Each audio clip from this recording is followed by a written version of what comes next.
यहाँ पर नई नवेली बहू घर में अपने ही जीजा के साथ बनाया करती थी ऐसा संबंध, और जब सास ससुर ने पकड़ा तो फिर उसके बाद मचता है बवाल। तो पूरी कहानी जानने के लिए वीडियो में अंत तक बने रहें। तो नमस्कार दोस्तों, मैं जेपी पाल भोजपुरी, उत्तर प्रदेश जिला जौनपुर से। आज की जो ये घटना है, यह घटना उत्तर प्रदेश पीलीभीत की है। पीलीभीत के अंदर एक सुमेर नाम का लड़का रहा करता है, जिसके माता पिता हैं, उसकी बहन भी है एक, और उसका भाई भी है। सुमेर, जिसकी उम्र 22 साल के आसपास थी, उसके घर वाले उसकी शादी के लिए चिंतित हो उठते हैं। और सुमेर पढ़ाई लिखाई कर रहा था। अब घर वाले उससे कहते हैं कि तुम्हारी शादी बेटा करेंगे। तो लड़का कहता है कि शादी अभी नहीं करेंगे, क्योंकि यह हर लड़कों की आदत होती है कि एक दो बार टालना, और यह लड़का भी अपने घर वालों से ऐसा ही कह रहा था।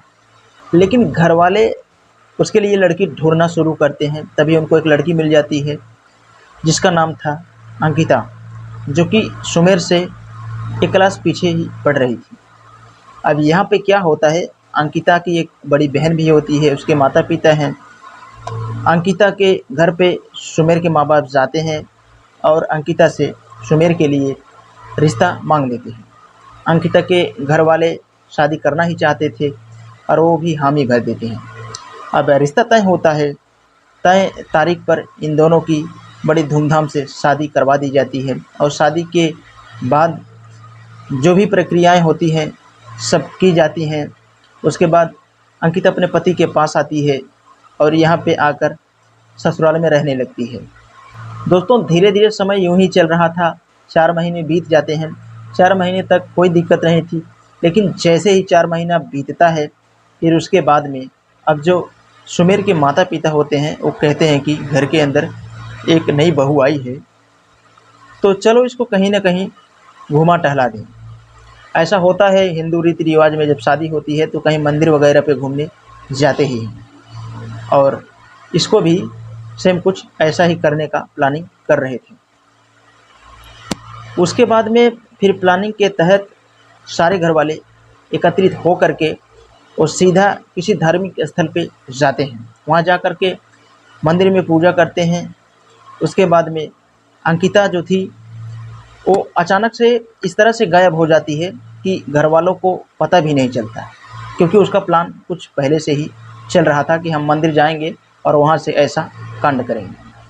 अब सारे घर वाले उसको ढूंढते हैं, लेकिन कहीं पर भी उसका सुराग नहीं मिलता है। अब दोस्तों, यहाँ पे घर वाले ये सोच रहे थे कि यह लुटेरी दुल्हन का तो मामला नहीं है, ये दुल्हन लूटने के लिए आई हो और उसके बाद में फरार हो गई हो। सुमेर जो होता है अपने सास ससुर के पास फ़ोन लगाता है कि अंकिता आई थी दर्शन करने के लिए, लेकिन यहाँ से अचानक गायब हो गई है। लेकिन उसके घर वाले कहते हैं कि हमारे घर पर भी नहीं आई है।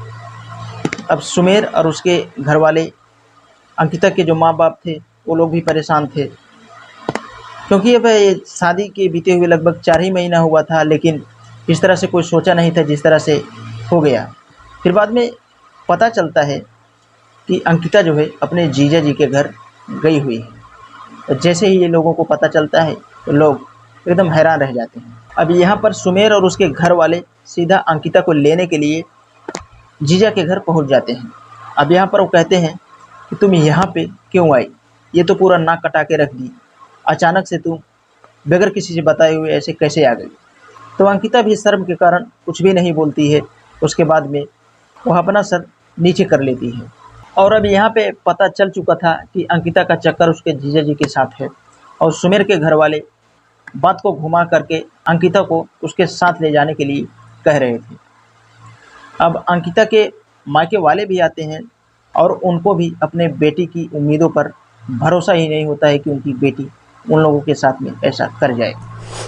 अब यहाँ पे जो लड़के का बाप होता है वो ज़बरदस्ती नहीं करता है, और सुमेर से कहता है कि बेटा तुम इसे ज़बरदस्ती घर मत लेके जाना, क्योंकि यह आज भागी है। जैसे अगर तुम इसको फिर से एक्सेप्ट करोगे तो बाद में हो सकता है ये फिर आपके साथ ऐसा कर सकती है। इससे तो अच्छा है कि तुम इसे छोड़ दो। अब यहाँ पे लड़की के घर वाले जो होते हैं वो भी कोई एक्शन नहीं लेते हैं, क्योंकि इसमें सीधा सीधा लड़की की ही गलती थी। उसके बाद ये सारे लोग अपने अपने घर चले जाते हैं और जो अंकिता होती है वो अपने जीजा जी के पास ही रह जाती है। तो दोस्तों इस तरह के वारदात हो जाते हैं शादियों के बाद। ये बात मैं शुरुआत में ही कहा था कि जब भी कोई शादी करे वो अच्छी तरह से जांच पड़ताल कर लें तो ही करें, नहीं तो शादी एक ज़िंदगी होती है किसी की चलाने की। अगर किसी की भी ज़िंदगी के साथ ऐसा खिलवाड़ हो जाता है तो उसका एक बार के लिए लाइफ ख़राब ही हो जाता है। अगर लड़की का लव अफेयर कहीं और है और उसकी शादी कहीं दूसरी जगह हो रही है तो पूरी तरह से जीवन समझ लो ख़राब ही है। आज के डेट में कुछ ऐसा ही ज़्यादा देखने को मिल रहा है और इस कहानी में भी सेम कुछ ऐसा ही हुआ था। तो दोस्तों इस कहानी के बारे में आप लोगों का क्या कहना है, आप कमेंट बॉक्स में अपनी राय ज़रूर देना और इतना ज़रूर बताना कि इस वीडियो में सबसे बड़ी गलती किसकी थी। दूल्हा अगर एक्सेप्ट कर लेता क्या वो ठीक था, या फिर जीजा ने उसे अपनाया ये ठीक था। तो वीडियो के लिए मैं बस इतना कहना चाहूँगा। अगर ऐसा ही कंटेंट देखना आपको पसंद है तो हमारे चैनल को सब्सक्राइब करके बेल का आइकन ऑल पे ज़रूर प्रेस कर लें ताकि कोई भी वीडियो लाऊं तो आप तक आसानी से पहुंच सके। तो आज के लिए बस इतना ही, मिलते हैं कल शाम 7 बजे किसी नेक्स्ट क्राइम स्टोरी के साथ।